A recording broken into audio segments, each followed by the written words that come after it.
Welcome back to another wonderful week here on the Pokepong server. My name is Maui, and last week, I dug this big hole.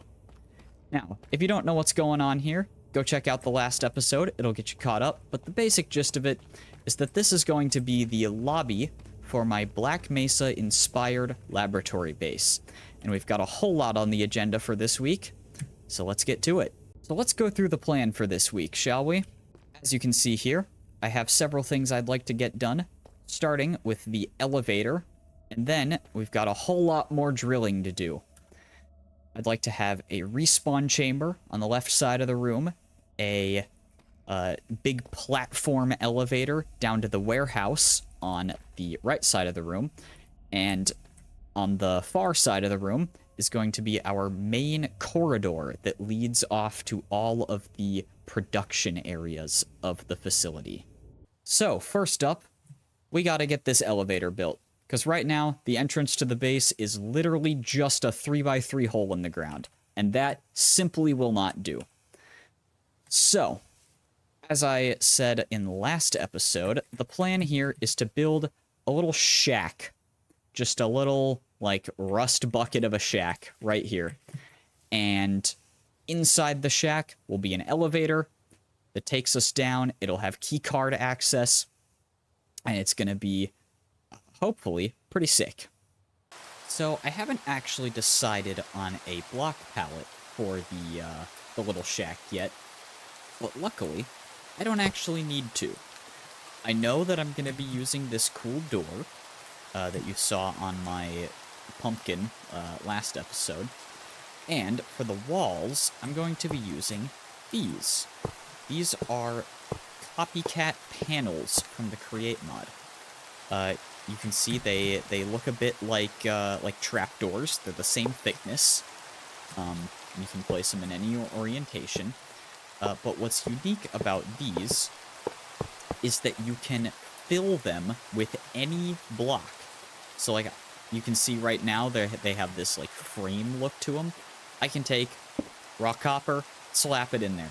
Dirt, slap it in there, right? You can put any block, any full block into a copycat panel, and it just becomes that block. So, what that allows me to do is basically build the shack without building the shack, which is going to be very useful for experimenting with block palettes until I find the one that I want. So, after thinking about it a bit more, I realized that I'm definitely gonna need a 5x5 elevator shaft here. And the reason for that is that, you know, if I want to have the interior of the elevator by 3x3, obviously I need walls, so that pushes it out to 5x5. However, the core of the plan has not changed. I'm still going to use the copycats for the shack. It's just going to be slightly bigger. Now that I'm looking at this, I think this is a much better size for the shack. I think that little 3x3 was going to be way too small. So, this one, I think, is going to be a lot better. Going to allow us to get a lot more detail in. As for the block palette, I think I'm going to try to use these copper sheet blocks. I'm actually going for more of like a rusted iron vibe.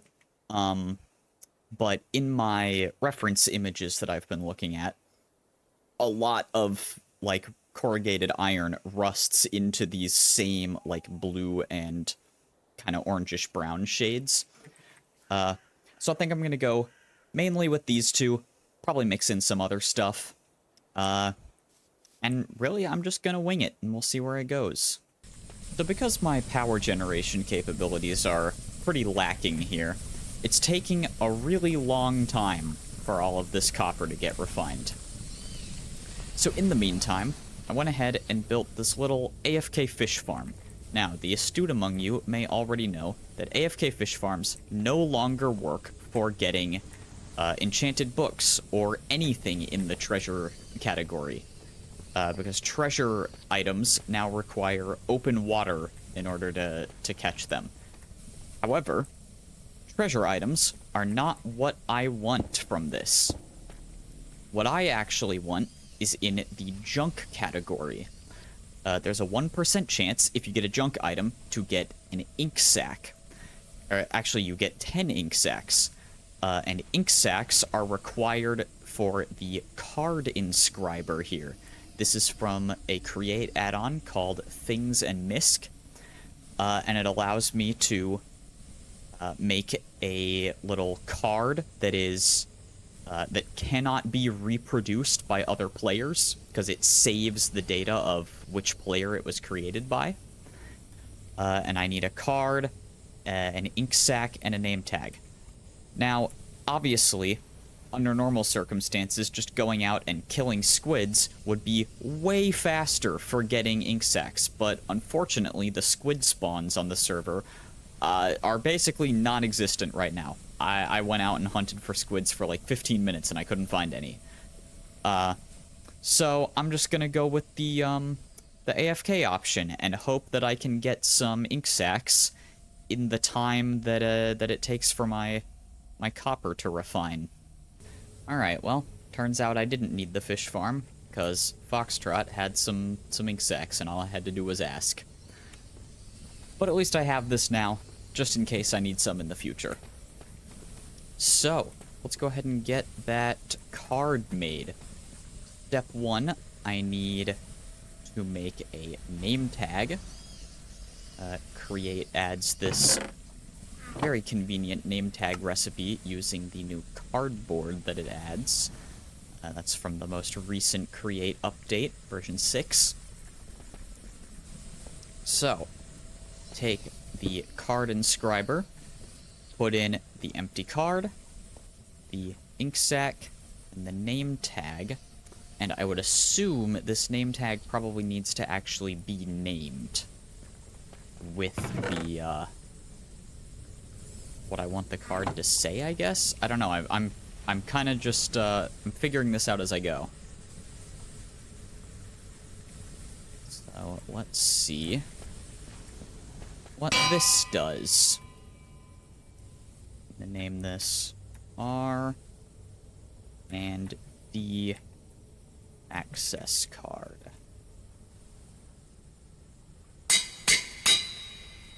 I suppose now would be a good time to mention that the name of this research facility is going to be R&D, which stands for Razzle and Dazzle Research and Development. Bit of background lore for ya.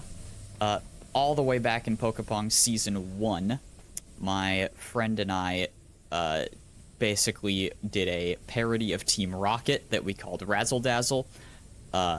They are Razzle and I am Dazzle. And so we have continued that into this season, with me being Dazzle once again and then being Razzle. So, Razzle and Dazzle Research and Development. But, let's see if this works. Okay, got this. I'm gonna hit the button. Huh.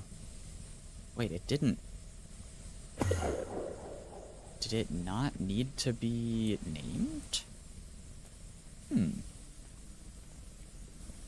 Interesting. Alright.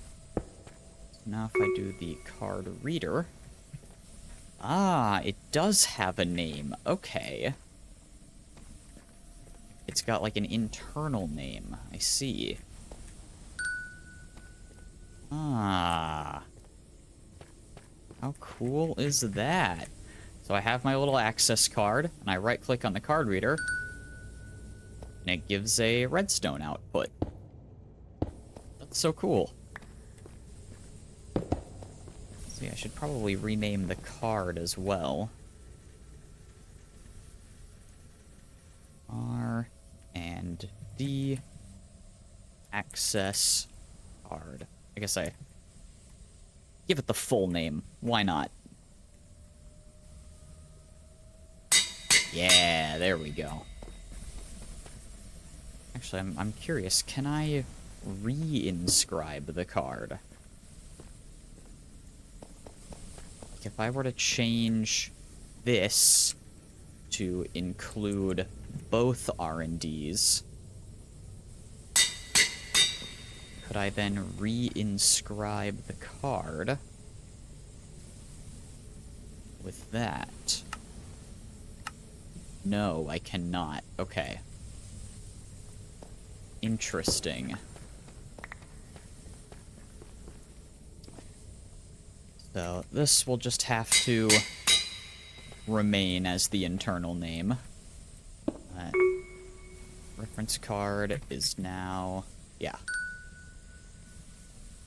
Alright, cool. So, now, if I take the card reader here up to the top, should be able to just stick it on here.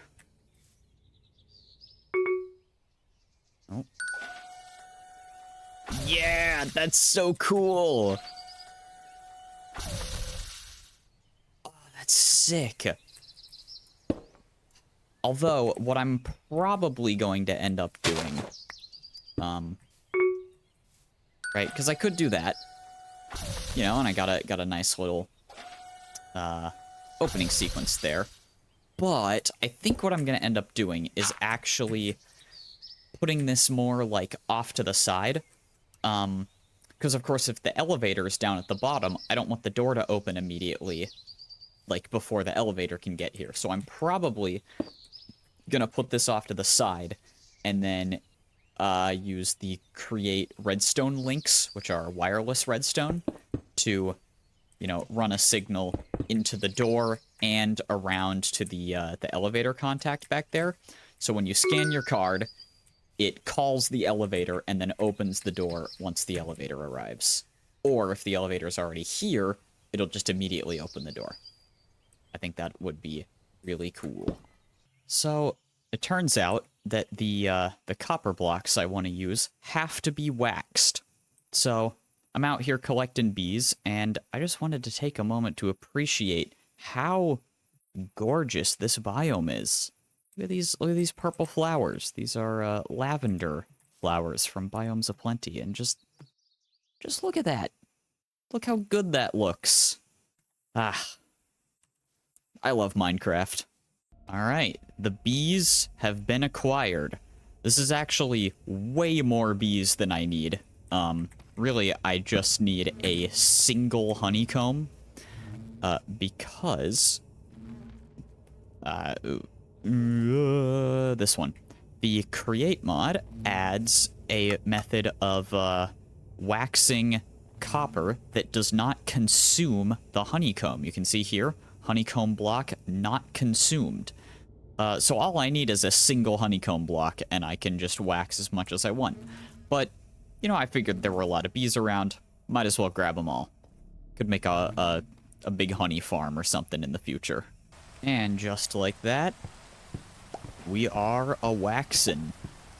You know, I totally forgot that you have to, you know, age copper to get it to the stage you want. Man, you know, I don't use copper a whole lot. It is such a pain in the ass, dude. Oh. The fields are sown. Actually, it's already started aging, so maybe this won't take as long as I thought. We'll see. But, I'm just gonna keep this up. Keep making copper, keep aging it, and in the meantime, I'm gonna try to get the actual elevator built. I went earlier and got some, what was it, I think a juniper wood, because I want to do a wood roof for the little shack upstairs. The juniper planks have this really nice color to them that I think will complement the shack well. And then in the roof of the shack is where I'm going to hide the elevator pulley, which is the thing that actually makes the elevator go up and down. So for the roof, I'm thinking we just keep it nice and simple. Just the classic little triangular stairs roof. Nothing too crazy. My main concern is that the roof needs to be able to actually have room for the elevator pulley in it. So it's got to have a bit of verticality to it. If that wasn't a concern, I would probably be doing a slab roof that just goes, diagonal like this. But I think the classic triangle roof will look just fine. There we go. I went ahead and tore out the front here, just so that I have a little bit easier of a time getting in and out until the elevator is in. But rest assured, once the elevator is in place, the cool door will be going back on. So, as for the elevator, I have decided that the interior walls are going to be made out of these cool vertical planks. I haven't decided on a material for the floor yet, but I think I want it to be something dark, like black tiles, so maybe black stone, something like that. Not sure about the ceiling either. I'll have to figure that one out. And I have been hard at work, just screwing around with blocks. So, on the inside, you can see I have actually expanded the elevator. As I was building and playing around with it, I realized that it could be expanded using the copycat panels. So, you can see here I've got a copycat panel on the inside, and then right on the other side is the outside wall of the shack. So I'm basically, like, doubling up on, like, block space here. You can see that's the thickness there. I've got these cool, little decorative pieces on the middle of each wall. For the floor, I did these nice blackstone tiles from the chipped mod. That's also what, actually, everything in here is from the chipped mod, pretty much. I've got these polished deep slate blocks in the corners. Unfortunately, I have to have these corner blocks because I can't do, like, 2 copycat panels on an inside corner. And then on the ceiling, got this nice smooth, like, bordered blackstone with a sea lantern in the middle. This block here is called contraption controls. This is how you will select the floor for the elevator. And then on the outside, you can see I've got... I'm figuring out the vibe here. So I've got my 2 types of copper here. I guess 4 types, actually. I've got the vertical and the horizontal in the 2 weathering stages. I think that looks really nice. And I'm also going to mix in some of these factory blocks. So I've got these, what are these? The rusty bolted plates that look really nice. I'm going to have some of those scattered around to just break up the copper. I've also got these rusty grate blocks that actually have, whoops, they have connected textures. So they'll connect out like that. I'm not going to use a ton of these. I'm just going to have probably like 1 or 2 around somewhere. And I also have these fan blocks. And I think I'm just going to put 1 of these, like, there. Just as a little detail for the side.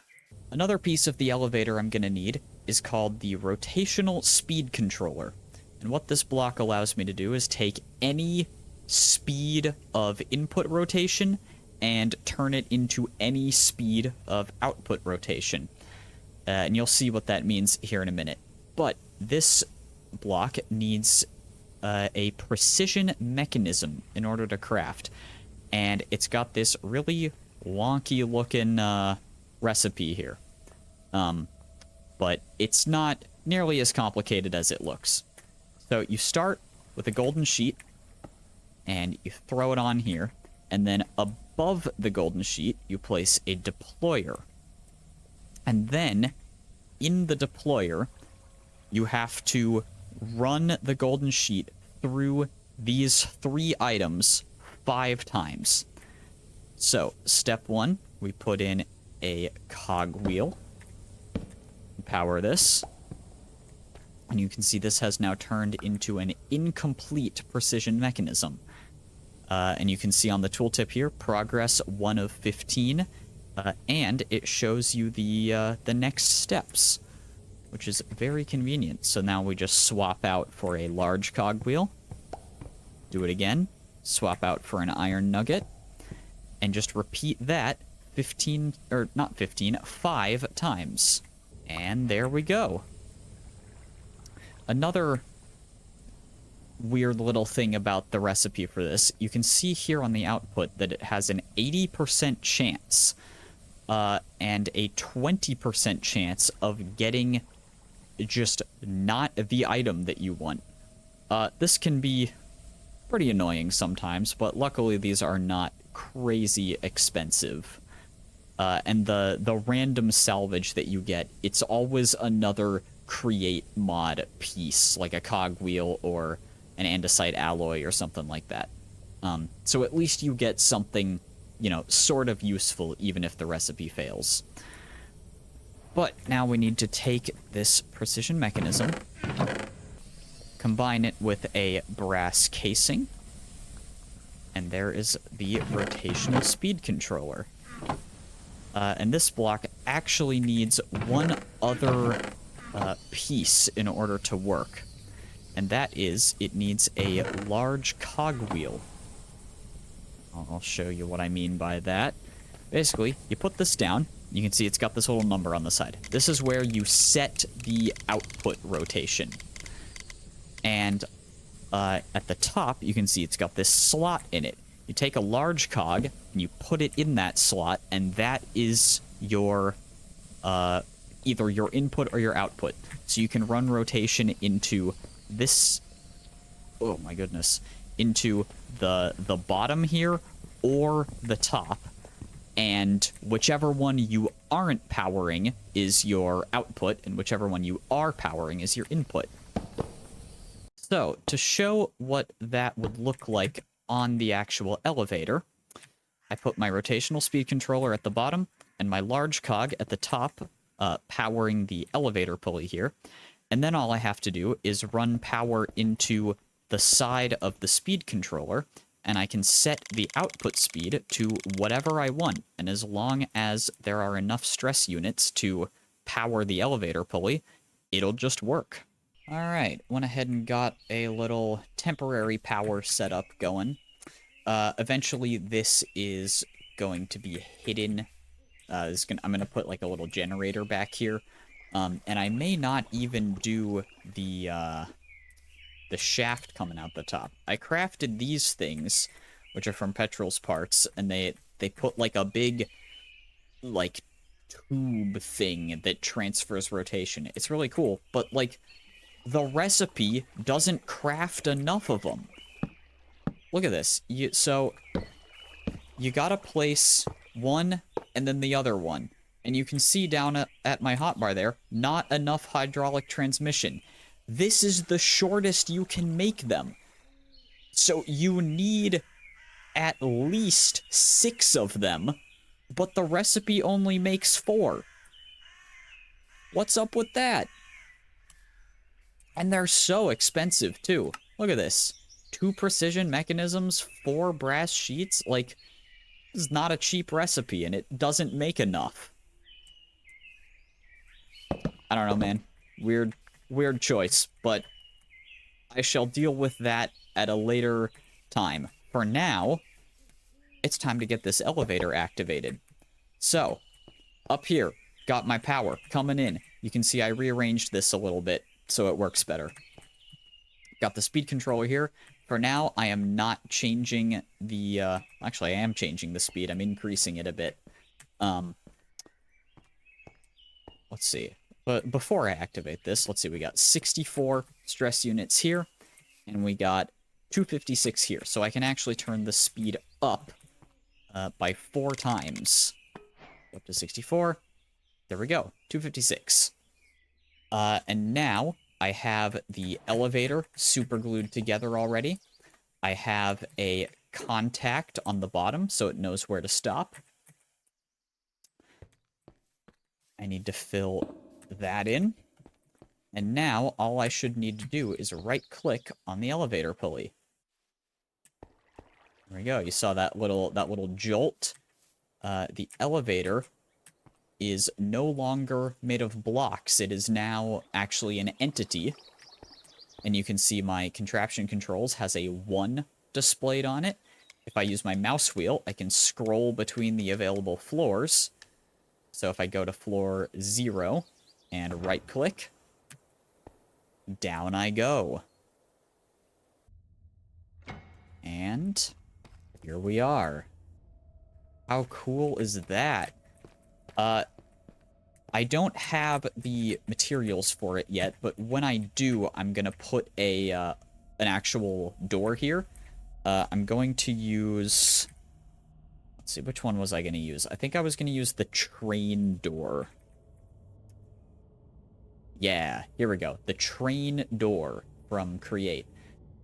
It's a, like, black and gold sliding door, and when the elevator arrives at the floor, the door will automatically open. And then I'll be able to use the redstone output from the elevator contact here to open the outside door from Oritech. I also need to add an elevator call button because, well, as you can see, the elevator is not here. I did that on purpose. I sent it up so that I could access the elevator contact here, because you can actually name the floors. So I'm going to change this to -1, and for the description, I'm going to put lobby. And then on the control panel on the elevator, it will actually show that. And real quick, I'm just going to set up a very temporary elevator call button. Use the industrial button, why not? There we go. So now, if I hit this button... Yep, there we go. It calls the elevator.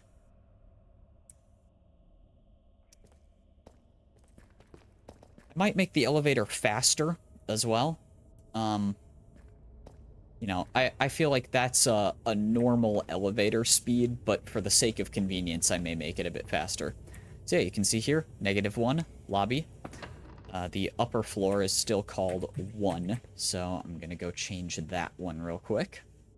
So let's see, if I go around the back here, there's my... Hey, I'm busy. That guy's got a backpack. Alright, quick detour. Have at thee. Yaha! Free backpack. With some loot in it. There's a name tag in it. Cool. You know what? Actually, I'm going to use this real quick and just dump all my items in it. Not those, though. These go in here. Okay, as I was saying, elevator contact. Gonna call that 0 and surface. So now, just cover that up. Come around here. Surface. Floor 0. Hell yeah. So, about that card reader. I'm thinking I'm gonna put it there, and I'm gonna cover it in, I don't know, something. I realized I haven't actually said the plan for the surface, because it's not just the shack. The shack is going to be part of a junkyard. which is outlined by the birch. I don't think it's actually going to be this big. I'm probably going to go a little smaller with it. But yeah, it's going to be a junkyard. This little shack will be at the back. There will probably be like a garage thing, like a workshop over there, with some basic crafting and stuff in it. And there will also be over there an access point for the storage system up on the surface. So this card reader probably just going to be like covered in a pile of junk or something. But it's going to be around in here. And the way that I'm going to wire this up is using these redstone links, also from Create. They are literally just wireless redstone. That's all there is to it. So, let's see. What the heck? I think I'm gonna actually put the redstone link under the card reader here. And then I need to put one of the links on the the elevator contact. And let's see. This is all gonna change. So for now, actually, I'm just gonna put it on the top. And the thing about the redstone contacts, they are a one-way signal. So by default, they are in transmit mode, and you have to right-click it with the wrench to put it in receive mode. And you can see this one is lighting up because this one is in transmit mode and it's getting powered. And they are on the same frequency. Now, what does that mean? You'll notice that the redstone link has this red slot and this blue slot. And what you can do is you put an item in each of the slots, and it can be any item. It can be two of the same, two different. You can only fill one slot, and that sets the frequency of the redstone contact. So if I were to power this contact, the only receivers that will get powered are receivers with a matching set of items. So what I'm going to do here, come in here, put redstone torch on blue, pumpkin on red, and then I come around the back and I put the same combination in. And so now, when I swipe my card in here, gotta pair it. Now when I swipe my card, it will power the receiver at the back. I gotta be quick for this. There. See it powered right there. And so what that'll do is when the elevator, if the elevator isn't here, when I swipe my card, it will call the elevator. Just send that away. Now, if I swipe my card, it'll call the elevator back up. Pretty cool, right?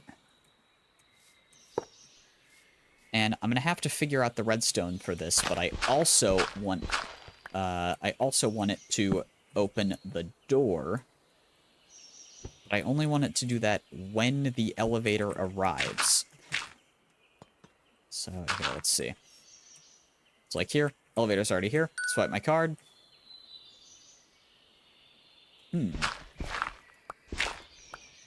Ah. See? Forgot to put it in receive mode. Alright. Press this.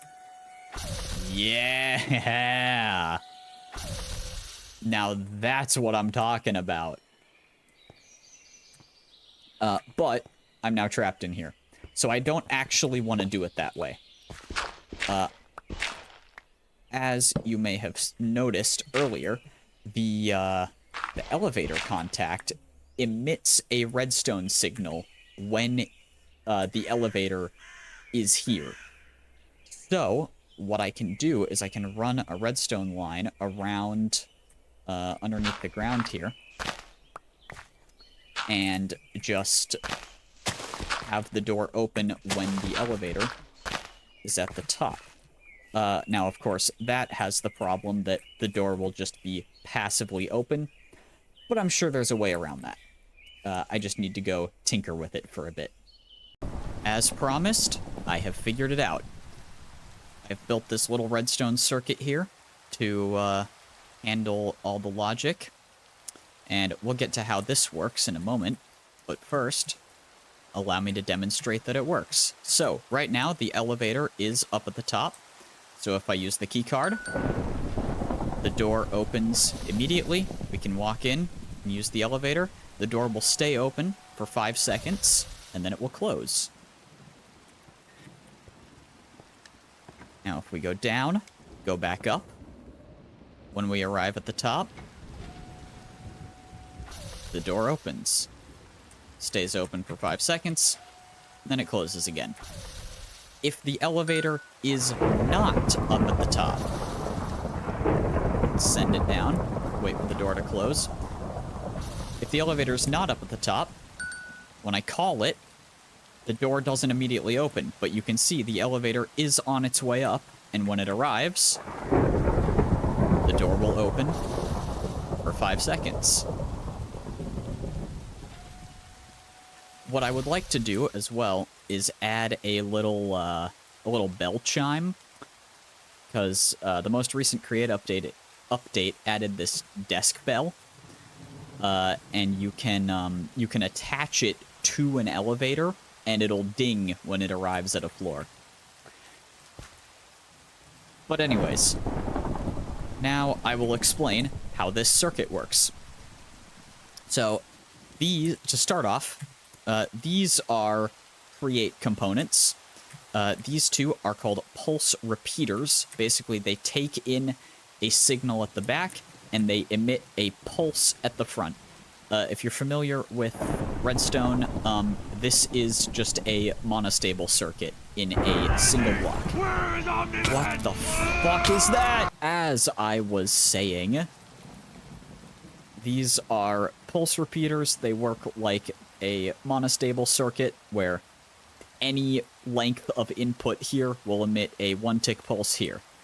This is a pulse extender. It takes any length of pulse here and emits a fixed length pulse here. And you can choose any length from 2 ticks up to an hour. I have set it to 5 seconds, although I think I'm actually going to bump it up to 6. So, how does this actually work? We've got our redstone link here. When the card is swiped at the front, this redstone link will power on, and it will send a signal this way to the redstone contact, and this way through this comparator. If the elevator is present, this redstone contact, or elevator contact, will emit power constantly, as you can see here, which will turn off this redstone torch, meaning this comparator does not have a signal going into the side. This comparator is in subtract mode, meaning it will subtract the side signal from the back signal. So, when the card is swiped and the elevator is up, the redstone link will send a signal into this repeater of signal strength 15. The signal strength into the side is 0, so 15 minus 0 is 15, meaning the signal goes through. And we will immediately get a signal going into this pulse repeater, which goes through into this pulse extender, which will open the door pretty much immediately. Now, if the elevator is not present, and I will actually make that the case so we don't have to imagine anything. If the elevator is not present, this elevator contact will not emit power. This redstone torch will be on, and we have a full signal strength 15 going into the side of this comparator. So now, when the card is swiped, the redstone link will again power the elevator contact, which will call the elevator, and it will also power this comparator with a signal strength of 15. 15 minus the side signal of 15 is 0, so the signal does not go through this pulse repeater, and this pulse extender does not receive a signal, so nothing happens with the door. The pulse extender will only receive a signal when the elevator arrives at the top, powering this pulse repeater, which powers the pulse extender, which will open the door. Something else I didn't mention, this pulse extender is inverted. So you can see there's no signal here and a signal here. I only did that because the door has to be powered by a torch through the block. So I'm inverting once here and then inverting again at the door. So this is behaviorally exactly the same as if this was not inverted and there wasn't a torch there. So I'll just, I'll demonstrate that real quick. All right, so you see I swiped the card. No signal went through here. And when the elevator arrives, it will power this elevator contact, which sends a signal through. You can see this line has turned off, and 6 seconds later, turns back on. Pretty cool. The only potential issue with this is this situation, where the elevator is at the surface, and I have missed my window to exit, and now I'm trapped in here. It's not really that much of an issue, because you can just do that, and it'll open the door. But I may try to figure out some sort of, like, emergency exit button in here. Not really sure how that would work, and I'm not going to worry about it right now. That is a future problem for future me. So I immediately changed my mind and redid the entire thing, but it's better now. So we still got the same double pulse repeater setup to deal with the, you know, the redstone contact and the redstone link. And still got the pulse extender, still got the comparator, but I have rearranged some things. So now you can see I've put the comparator after the pulse extender, and I've got this extra line running around the outside. And what this modification does is it makes it so that if the elevator departs while the door is still open, it will interrupt the timer on the pulse extender and immediately close the door. So if I were to set this to something like, you know, 20 seconds, like a really long delay, right? I open the door. That will now stay open for 20 seconds. But if I go down, it will immediately close. And you can see the timer over here, the pulse extender, is still cooling down. You can see the ring here is slightly illuminated, and the two torches are on here. Right? And it just went off. But because the elevator left, and put a stronger, or a signal strength 15 into the side of this comparator, it immediately interrupted and closed the door. Otherwise, still works exactly the same. It just has a slightly longer delay on it now, which I might be able to decrease a little bit, depending on, I don't know, depending on how the timings work out.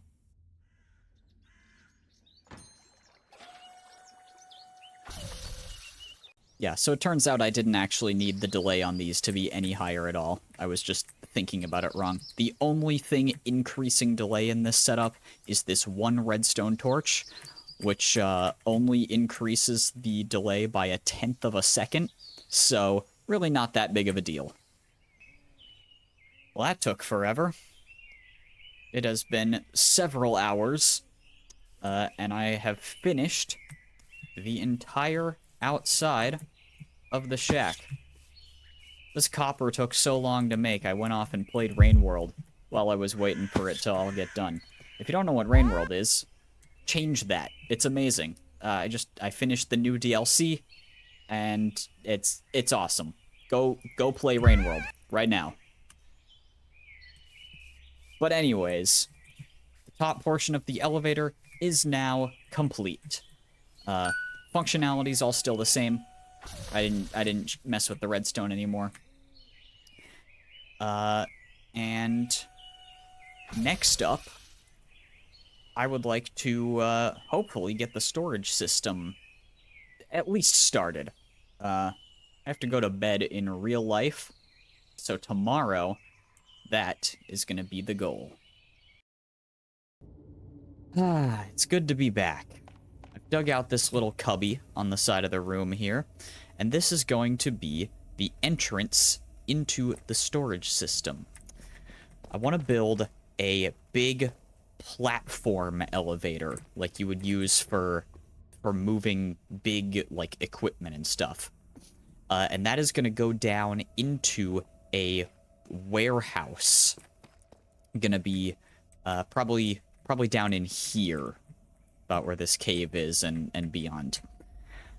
And the warehouse is gonna be just full of item storage.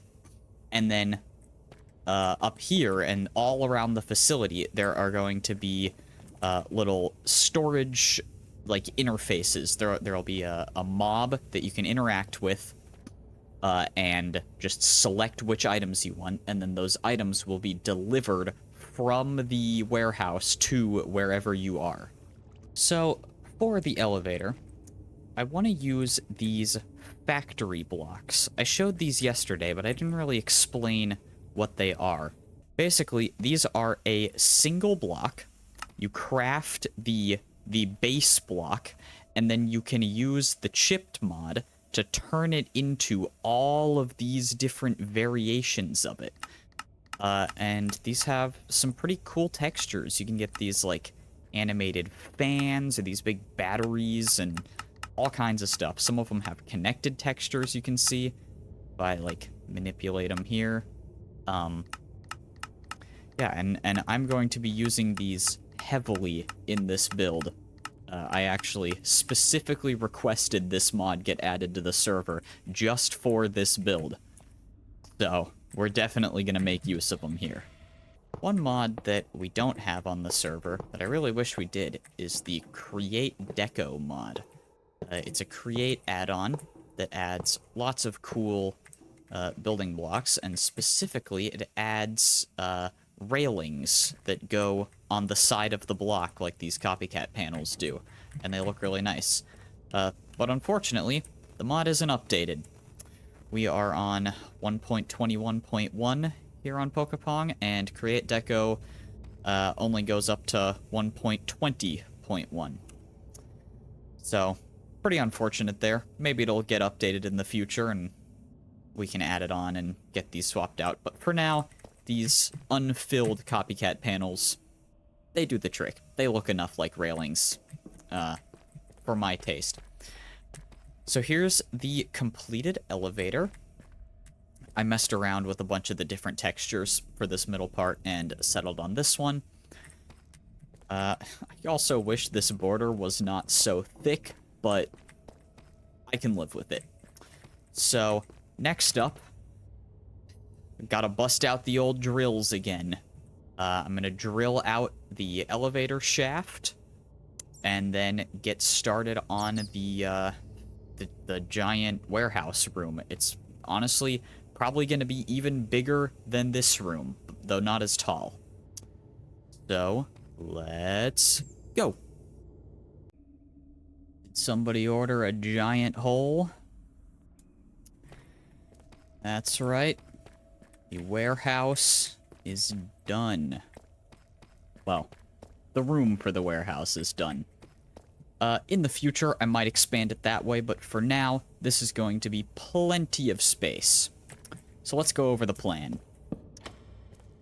What I have envisioned is a series of item vaults up on, like, big ol' shelves. And the plan is for there to be 5 vaults across and 3 vaults tall. And each one is going to be on its own little shelf thingy. Which is what I'm building right now.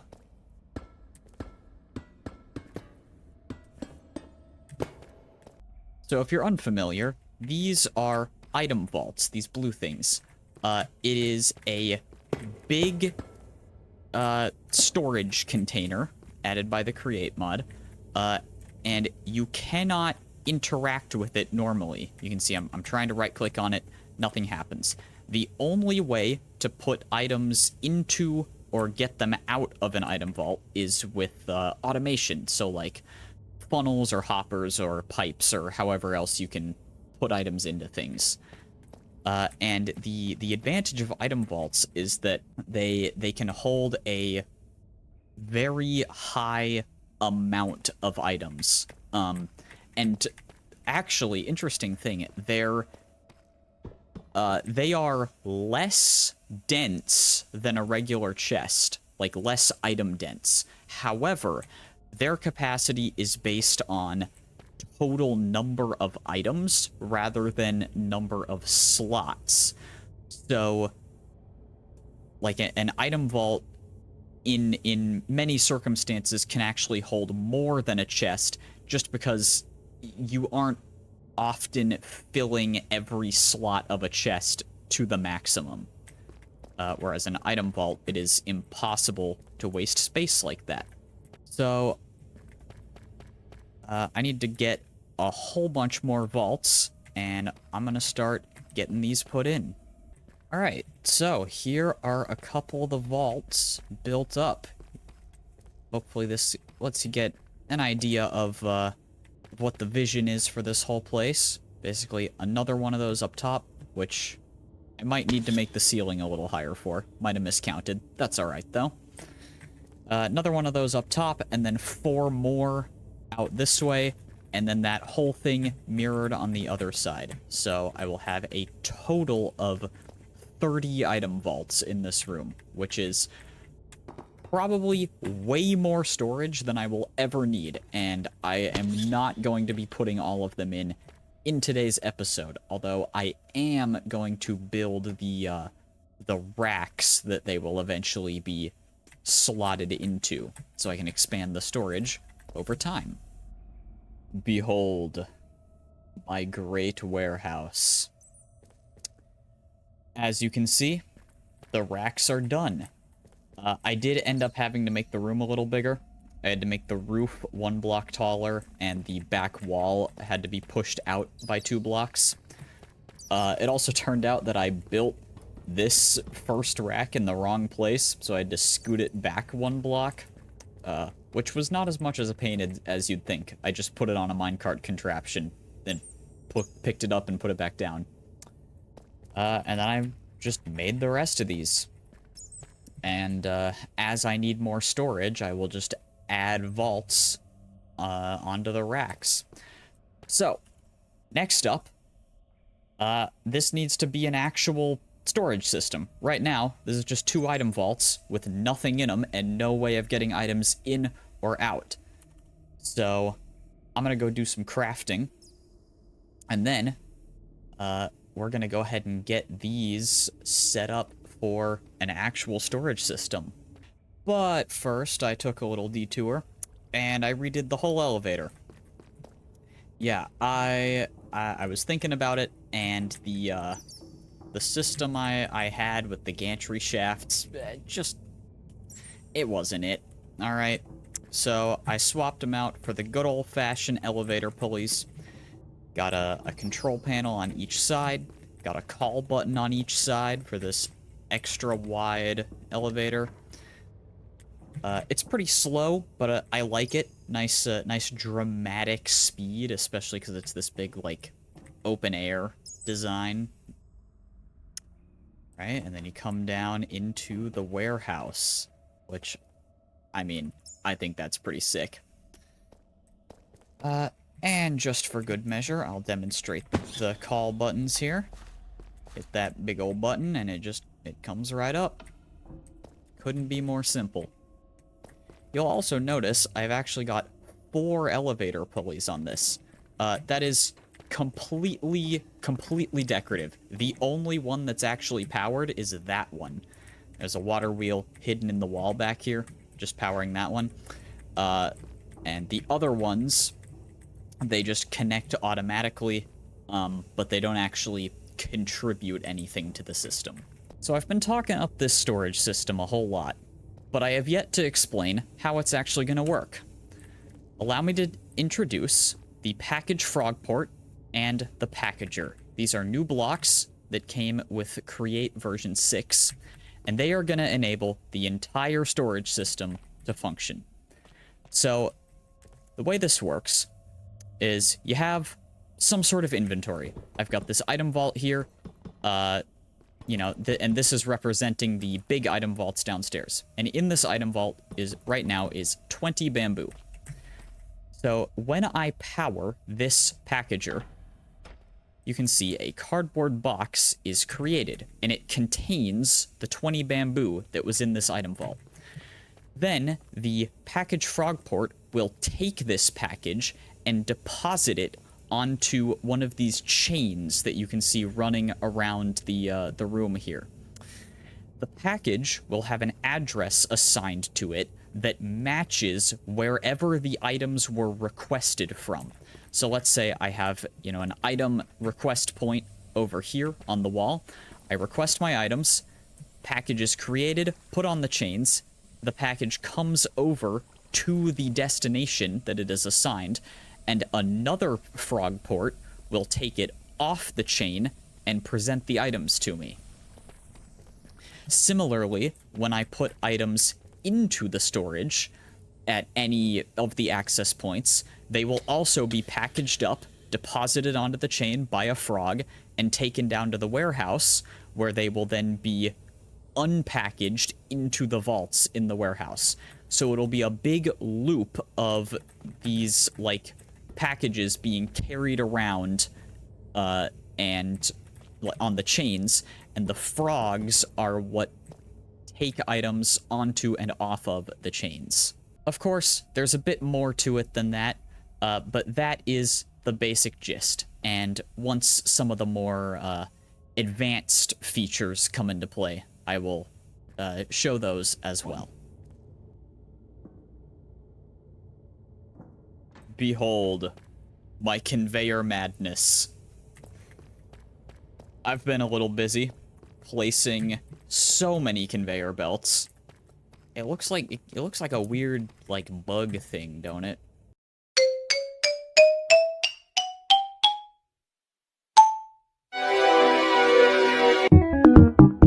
Anyways, the purpose of this is I wanted to, well, I guess wanted and needed to consolidate all of the vault outputs into a single conveyor belt. And after messing around with it for a little bit, this is the best option I came up with. Might change it at some point, but for now, this is what I'm gonna go with. Basically, the items. I do it over here. So there will be a packager attached to the item vault with a funnel out the front to put the packages on the belts here, and then it'll just go here and into the wall, and then be sent up to the lobby. Also, I have put this other conveyor belt on the that outsides of the room, and this is the belt bringing items in to the warehouse. So they come down that chute, down this belt, and then they will snake their way all the way around. You can see this goes here, then it goes back up, and it snakes around again, and then it just dead ends right there for now. And the reason for that is that it ensures that the items coming in will pass by every single vault in the warehouse. So, you know, if the first vault is full, they'll just go to the second. If the second is full, to the third, and so on. And if I ever fill this entire place up, I will be very surprised. I do want to do some sort of system so that if the items, you know, end up here at the end, they go to some sort of overflow bin, and then there will be like an alert light that turns on to tell me that I need to add more vaults. I haven't put much more thought into it than that. So that's a problem for later. For now, I need to get some packagers made. I need to get 2 packagers for here, and I need to get this whole thing powered so that I can actually do a proper test of it. All right, so I decided to get rid of the giant stick bug. It was really just harshing the vibe of the whole place. I mean, to be honest, this is kind of harshing the vibe too. I'd love to be able to just see the fronts of the, what are these called? The vaults. So I'll probably redo this again at some point, but I have a working test version to show off. So, as you can see, the conveyor belts are powered now, both on the outside and the inside. There actually is no input system yet. I only have a test of the output system set up. So, I'm going to demonstrate that. As you can see, this vault currently has 64 rotten flesh in it. And the packagers have these little things on the top. These are called stock links, and this is what makes the magic happen. So, if we head on upstairs, you can see right here, I have a stock ticker. And this stock ticker is connected to the stock links. They're all on a network. And sitting next to the stock ticker, I have this volunteer Burmy. And basically, this guy is the interface for the storage system. So if I right-click on this Burmy, you can see this interface pops up. And there is my 64 rotten flesh.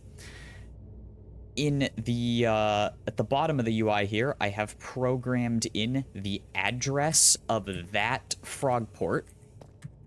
And so when I interact with the stock keeper here, I can select whatever items I want. I can fill up to 9 slots per order here. So we're just going to order 16 rotten flesh.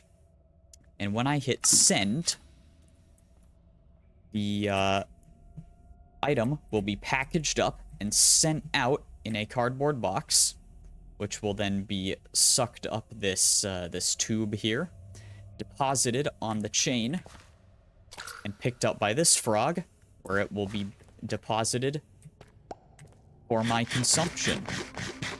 So I got a box here. I just sneak, right-click, and there are my items. Oh, it's so cool.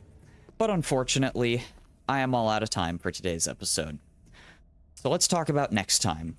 The storage system is coming along well. It's really cool, but it needs to be a lot faster. As you just saw, it was a significant delay between ordering the items and actually having them delivered. And I can think of at least 2 ways that we can speed this up.